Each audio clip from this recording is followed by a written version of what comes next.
What's going on, everyone? So, going through the players, and I want to talk about Jaxson Hayes. I think Jaxson Hayes is going to have a very good season for the Lakers. I'm not saying he's going to be like an all-star or anything like that, but I just think he's going, I wouldn't be shocked if what he did when he took on the starting role for the Lakers, when Anthony Davis went down and then ultimately he ended up getting traded.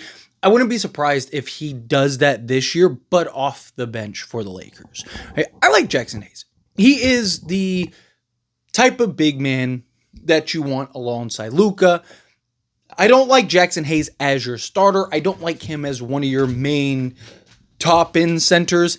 Not like super thrilled with him as like our primary backup center, but I don't think it's the end of the world. I've talked about the differences in backup centers is very minimal. The difference between like a Jokic and a Şengün is night and day, right? But the difference between like a Nick Richards and a Jaxson Hayes is limited. Yes, I'd rather have a Nick Richards than a Jaxson Hayes, but it's not like this astronomical difference. And especially once you get to the playoffs and stuff like that, it's like, how many minutes is he really going to play, or any backup role guy going to play, period. So, Lakers are probably going to be playing DeAndre Ayton 30 plus minutes a night. Then you're probably going to get 8 to 10 minutes of small ball. And then, probably get some games and some moments with like a Maxi Kleber, right? So you're going to have different looks at the center position. But Jaxson Hayes is a guy that I like. I like him as ideally a third big, that high energy coming in, giving you 10 minutes a night, just being that lob threat, that roll man, just a guy that, he understands what he's out there to do. He understands what teams are looking for him to do, and he gives that to you, gives you that energy, gives you that injection and that spark, and he's a guy that can we've seen it, him be a difference maker on any given night, be a guy that can just kind of change that fire in this team. And, he gets an emphatic dunk, or, he just runs the floor really well, and he's hyper athletic for a guy that's 7 feet. He just lacks, offensive versatility is a big issue, right? But more than anything, it's the lack of discipline, really. It's the lack of situational awareness at times, right? He's kind of slotted out of position very often. He kind of looks like there's times and stretches where he looks a little lost out there.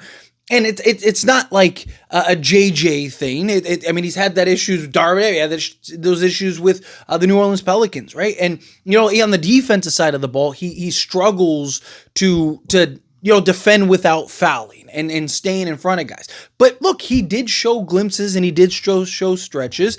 And I do think that there is potential for him to kind of continue to grow and develop with the Lakers. I had no issues with the Lakers keeping Jaxson Hayes around going into the season. He's still 25 years old, just turned 25 in May, right? So he won't be 26 until the Lakers start getting into the NBA Finals or gearing up to get ready to get into the NBA Finals. So Jaxson Hayes, I think, is a guy that has, he has chemistry with this Lakers team. He kind of knows what to expect. He's the type of center you want alongside Luka Doncic, and I really do think he's a guy that is going to thrive and feast playing alongside Luka. You also saw guys like Austin Reeves kind of look for a Jaxson Hayes a little more, right? That pick and roll, that lob to Jaxson Hayes was actually very effective for the Lakers. Problem is teams made the adjustment and made the correction. Even Austin Reeves himself talked about that, how teams, made the adjustment and they had to figure it out, but it's because Jaxson Hayes is limited offensively,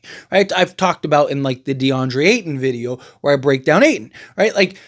Ayton, yes, he can be that lob threat, but if you try to cut off that lob threat, you can still dump it down to him and he can just go to work. He can do the little fadeaway. He can shoot over either shoulder, right? He's more offensively sound than a Jaxson Hayes is. So it makes it harder to cut off that outlet between him and Luka because it's not one-dimensional, where Jaxson Hayes is a little one-dimensional, which is why I don't think I don't think he's a guy that you could have in there for heavy minutes. During the regular season, if Ayton, knock on wood, misses a 10-game stretch, could Jaxson Hayes come in and fill that void? Of course. We've seen him do it several seasons now for the Lakers in place of Anthony Davis. So he's a guy that absolutely can fill a void for the Lakers and play in spots and do a lot of the things that this Lakers team needs.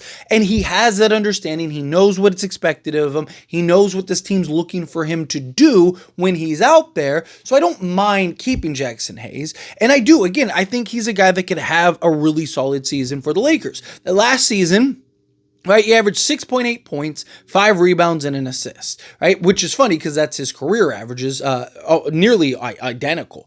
He averages, for his career, 6.8 points, so same points, 3.9 rebounds, so basically 4 rebounds. He averaged basically 1 more rebound than his average, and then 1 assist, 0.7 assists for his career. So again, he's a guy, you look at the projections this season, he's looked at to average, this is per 36. So this is assuming that he actually plays that many games, but the 2025-2026 season per 36 would be 13.2 points, 1.5 blocks, 1.5 steals, 2 assists, and 9 rebounds. If he could do something like that, he's your starter.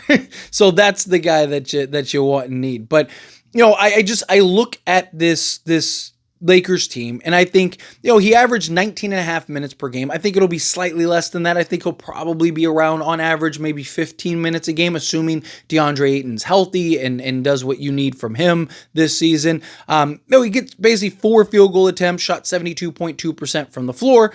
2-point range, shot 73.2% from 2-point range on 4 attempts. Free throw shooting, 62.2%. Definitely needs to work and improve on his free throw shooting, but he is a career 70% guy. So again, he's a guy that is limited offensively, right? But he is a guy that, in spot minutes, in limited minutes, I do think can be an impact and play a role. And as I mentioned, with the rebounds, just under 5 rebounds, 1 assist, a steal, a block, and 7 points. And rounding up, it was 0.6 steals, and then a block, right? You look at his per 36. Per 36 doesn't tell you everything, but it kind of gives you an idea. He would have been 13 points, 9 rebounds, 2 assists, a steal, and 2 blocks per game. So again, per 36 can be misleading, but he's a guy that I do think that can be effective. And he has been working on his 3-point shot this offseason, which is another thing that I think is really interesting because, obviously, I don't think that that's just like him playing around and just experimenting.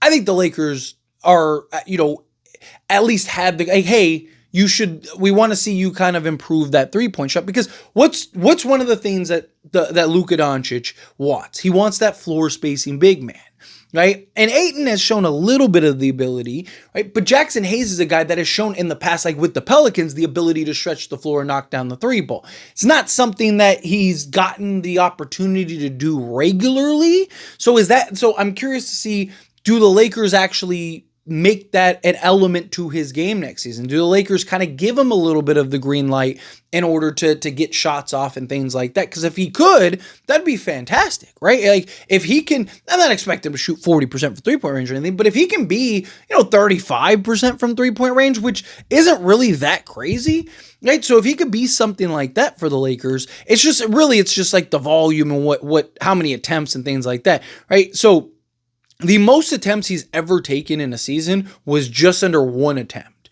right? So if he's somewhere around there, he shot 35.1% from 3-point range. He had a 43% 3-point season, but it was on half of attempts. So, very limited on what and the amount of attempts he has taken, season after season. But if he could give us, 1 to 2 attempts a game from 3-point range and shoot 35% from 3-point range, I mean, that's basically what Maxi Kleber's given you, right? That's basically what you're looking for Maxi Kleber to do. So if Jaxson Hayes could potentially unlock elements of that in it, could potentially kind of raise the ceiling a little bit for him and his uses and his production, might make Maxi Kleber more expendable now, and you could look to get off of him. I think, Jaxson Hayes stuck around with the Lakers because I think it's the best fit and option for him. He was super excited and thrilled to see Luka Doncic become a Laker. He talked about how how Dallas tried to trade for him when he was on the Pelicans on several occasions, and that, he always wanted to play with Luka, and Luka was really excited to play with Jaxson Hayes because, again, he is that kind of ideal level center, that guy that can be that floor runner, be that lob threat. if you can just kind of hone in his energy, I love his energy, I love his effort, but if you can kind of get him focused, particularly on the defensive side of things, and kind of just better discipline, working on his timing, working on kind of positioning on the floor. He is good at defending in the pick and roll because he is athletic and quick and quick-footed, and he has the speed and stuff, so he can get out and defend. He can defend in space. He can do things. He just gets a little too overzealous. He gets a little too foul happy. Gets, instead he biting on the fakes a little too much, right? Like if he can just kind of stay focused, kind of stay in a little bit of this box, then I really do think that we could see just a really quality version of Jaxson Hayes. I don't think he'll, more likely than not, probably ever be like more than a backup, but again, I think that there is potential that if he gives us what he did last year in a backup role, basically 7 and 5 off the bench with a steal and a block per game, then I don't think you need another backup. I don't think you need a Nick Richards. I don't think you need a Day'Ron Sharpe. I think you're fine. I think he would give you enough production for what you're looking for. He's going to have the games where he starts, and he probably gives you, close to a double-double on random nights and stuff like that.